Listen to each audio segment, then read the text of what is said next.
Ito ang aming hapunan ay pato kasi ngayon ay araw ng Baedi Haning, Baedi Morten sa Aften.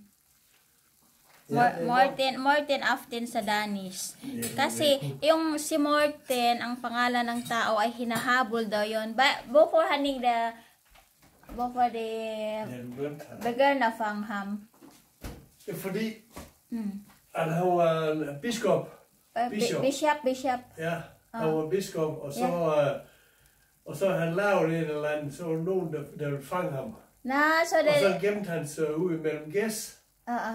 Og gæs, de siger, biskop, så opdager de, hvor var han. Ayun ang istorya. Hinahabol ng bishop si Morten kasi may ginagawang masama. Doon siya napunta sa mga pato. Ayun, ang mga pato nag-iyakan, maingay, kaya nahuli siya ng bishop. Ayun, naparusahan na si Morten. Yeah. Kaya ngayong araw ay parusa din sa mga pato, kailangan kainin siya ng mga Danish na tao. kasi nahuli yung si Morten, nahuli dahil sa ingay nila, kaya tuloy napagalitan. Napagalitan sa bishop ka nahuli.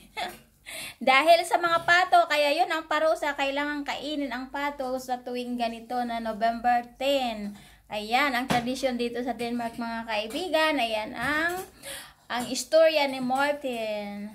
Tapos Morten Aften ang tawag sa Danish. Kaya yon dahil sa ingay nila, kaya sila ngayon ay kakainin. Ayan. Tapos yan ay patatas na matamis, nilagyan ng asukal. Ang isa plain lang na parang kamote, pero patatas din yan. Yan, masarap. Pero syempre ang akin ay kanin. Ayan, kakain na tayo. Kainin na natin ang patong maingay noon. Ngayon ay luto na. Ayan, kain na tayo.